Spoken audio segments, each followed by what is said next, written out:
சித்திரை வருடப்பிறப்பு என்பது சூரியன் உச்சத்தில் நிற்கும் நேரம். அதுலதான் தொடங்குது. சூரியன்லதான் நம்மளுடைய வாழ்க்கையே தொடங்குது. அதனால சூரியன் உச்சத்தில் நிற்கக்கூடிய இந்த சித்திரை வருடப்பிறப்பு சனாதன தர்மத்தில் சித்திரை வருடப்பிறப்பு தான் நமக்கு முதல் தமிழ் வருடப்பிறப்பாக இருக்கு. இதுல நவக்கிரக தோஷங்கள் நீங்கக்கூடிய அதி சூட்சுமமான ரகசியங்கள் இதில் உள்ளது.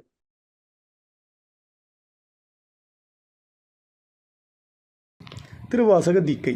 திருவாசக தீக்கை என்பது திருவாசகத்தின் 4 நெடும்பாடல்கள், அதாவது சிவபுராணம், கீர்த்தி திருவகவல், திரு அண்டப்பகுதி மற்றும் போற்றி திருஅகவல் ஆகியவற்றை ஓதி திரு அண்டப்பகுதியினை 108 முறை ஓதி கும்ப ஜபம் செய்து அக்கும்ப நீரினால் தீக்கை பெறுபவர்களை நீராட்டுவது. இதன் மூலம் திரு அண்டப்பகுதியின் மந்திர உருச்சொற்களால் முயற்சியும் நம்பிக்கையும் இடையறா அன்பும் உடைய அன்பர்கள் திருவாசகத்தின் சிறப்பினை அனுபவப் பொருளாக உய்த்து உணர்வார்கள். அல்ல பரம்பொருளின் திருவருட்கருணையினால் நாளைக்கு நமக்கு சித்திரை வருடப்பிறப்பு. சரியா குழந்தைங்களா?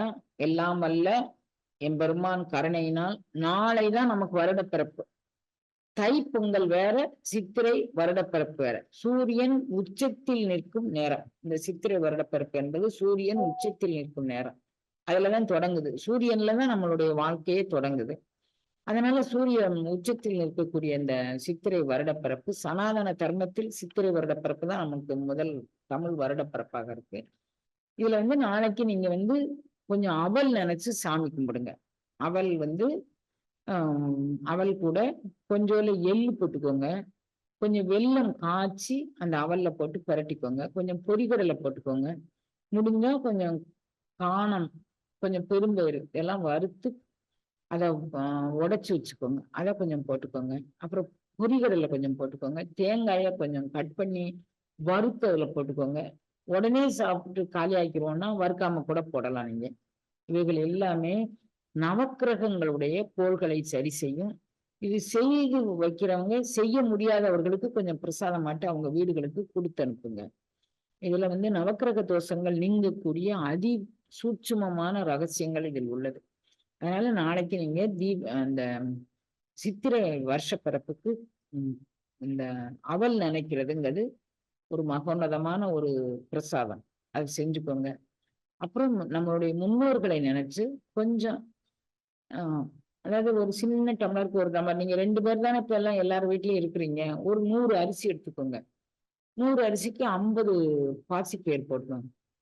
10 மில்லிகிராம் போதும் கடலைப்பருப்பு எல்லாத்தையும் வறுத்து அப்படியே கழுகி குக்கர்ல போட்டு ஒரு 3-4 விசில் விட்டுருங்க, வேக வைங்க. தண்ணி நீங்க என்ன அரிசி பயன்படுத்துறீங்க, என்ன பருப்பு பயன்படுத்துறீங்க அப்படிங்கிறது.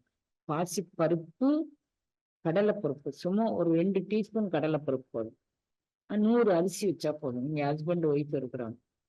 அப்புறம் அதை நல்லா மசிய வேக வச்சுட்டு தேங்காய் கொஞ்சம் வறுத்து போட்டு வெல்லம் போட்டு ஏலக்காய் போட்டு நெய்யில முந்திரி பருப்பு முந்திரி பழமெல்லாம் வறுத்து போட்டு சுவாமி முன்னால இந்த அவலும் இந்த பாயாசமும் வச்சு சாமி கும்பிடுங்க. மற்ற நாளைக்கு என்ன பாயாசம்னாலும் வச்சுக்கோங்க. அமாவாசை பொழுதுல பாயாசம் வச்சு கும்பிடுறவங்களும் சரி, மற்றபடி இந்த மாதிரி ஏதாவது ஒரு ஃபங்க்ஷன் நேரத்துல பாயாசம் வச்சு கும்பிடுறவங்களும் சரி, இந்த பாயாசம் தான் வைக்கணும். பால் பாயாசம், சிறுபயிர் பாயாசம், இல்ல என்ன என்னது கொஞ்சம் உருண்டையா இருக்கு மாதிரி ஜவ்வரிசி பாயாசம், அதெல்லாம் வைக்கக்கூடாது. நீங்க விளக்கு முன்னால நம்ம முன்னோர்களை நினைச்சு சாமி கும்பிடணும்னா இந்த பாயாசம் தான் வச்சு சாமி கும்பிடணும். அதுதான் நமக்கு உகந்தது. சரியா? நம்ம முன்னோர்கள் ஏற்றுக்கொண்டது. நம்மளுக்கு சில நம்மளுடைய கர்மாக்களை அது தொலைக்க வல்லது இந்த இது. சரியா குழந்தைங்களா? அப்போ நீங்க நாளைக்கு பாயாசம் வைக்கிறீங்க, அவல் நினைக்கிறீங்க, வெத்தலை பாக்கு பழம் விளக்கு முன்னால வைக்கிறீங்க. இன்னைக்கு சித்திரைக்கு விசுக்கனி அப்படின்னு சொல்லி கேரளாவுல கொண்டாடுவாங்க. அதுக்கு இந்த த்ரோட்ட தமிழ்நாடு எல்லா ஊர்லயும் எல்லா நாட்டிலயும் இருக்கு.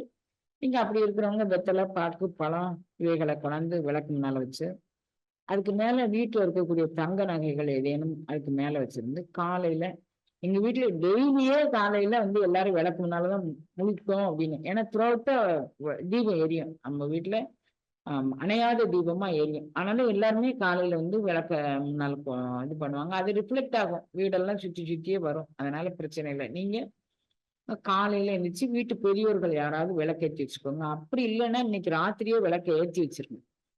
காலையில வரைக்கும் அது நல்லா எரியும் குழந்தைங்களா. நீங்க கொஞ்சம் நல்லா திரியெல்லாம் பக்குவமா போட்டு வச்சீங்கன்னா விடியற்காலம். எல்லாரும் போய் விளக்குனால இந்த மங்கல பொருட்கள் இவைகள் எல்லாம் வெத்தலை, பாக்கு, பழம், நகை எல்லாமே மங்கல பொருட்கள், பணம் இவையெல்லாம். வாழ்நாளே எல்லாரும் வந்து துறவியெல்லாம் இல்ல. எல்லாரும் இல்லறத்துல எல்லா மங்களத்தோடும் வாழணும்னு விரும்புற பிள்ளைங்க. எல்லாம் வல்லவன் உங்களுக்கு எல்லா மங்களத்தையும் செய்து உங்களை வழி நடத்தணும் அப்படின்னு ஒரு பிரார்த்தனை வச்சுக்கோங்க. நானும் உங்களுக்காக வேண்டி சங்கத்துல கூடுமானவரை திருவருள் இந்த இதுல வந்து வாழைக்காய் சமைச்சா நல்லதுன்னு சொல்லியிருக்கு குழந்தைங்களா. அதனால நாளைக்கு வந்து வாழைக்காய் பொரியல், வாழைக்காய் புட்டு, வாழைக்காய் துவரம், நிறைய வாழைக்காயில என்ன பண்ண முடியுமோ ஏதோ ஒன்று, எல்லாம் பண்ணணும் இல்லை, ஏதோ ஒன்று பண்ணி சுவாமி முன்னால படையல் போடுவாங்க. எனக்கு படையல் போடுறது எனக்கு வழக்கம் கிடையாது. எங்க சம்பிரதாயத்துல அது கிடையாது. நீங்க ஆனா பாயாசம் வச்சு விளக்கு நாள் வச்சு சாமி கும்பிடுவோம். நீங்களும் பாயாசம் வச்சு சாமி கும்பிடுங்க. அவல் நினைச்சு வச்சு சாமி கும்பிடுங்க. உங்க வீட்டுல உதவியாளர் வேலை செய்யறவங்க இருந்தா நல்ல வயிறார சாப்பாடு கொடுங்க குழந்தைங்களுக்கு. வாழ்நாள் முழுமைக்கும் யாருக்காவது ஒரு வயிறார, அது ஒண்ணுதான் நமக்கு வயிறு நிறைக்கக்கூடியது. அது மாதிரி செய்யுங்க. இல்லம்மா இப்ப உதவியாளர்கள்லாம் சாப்பாடு வாங்குறத விருப்பப்பட மாட்டேங்கிறாங்க. அதுக்கு பதிலா காசு கொடுத்துருங்க அப்படிங்கிறாங்க. சரி, நீங்க யாருக்கெல்லாம் முடியுமோ அவங்களுக்கெல்லாம் உங்களால முடிஞ்சது இந்த பிரசாதத்தை கொண்டு சேருங்க. எம்பெருமான் உங்க கூட தோன்றும் துணையாயும் தோன்றா துணையாயும் வந்து உங்களை மங்களங்கள் எல்லாம் செய்து நீங்க வையத்துள் வாழ்வாங்கு வாழணும் அப்படின்னு சொல்லி நான் எல்லாம் வல்லானை பிரார்த்தனை பண்ணிக்கிறேன். இதுவே உங்களுக்கு புத்தாண்டு செய்தியாகவும் நான் சொல்றேன். புத்தாண்டு உங்களுக்கு சர்வ மங்களங்களையும் செய்யட்டும். எல்லாம் வல்லான் உங்க கூட இருக்கட்டும்.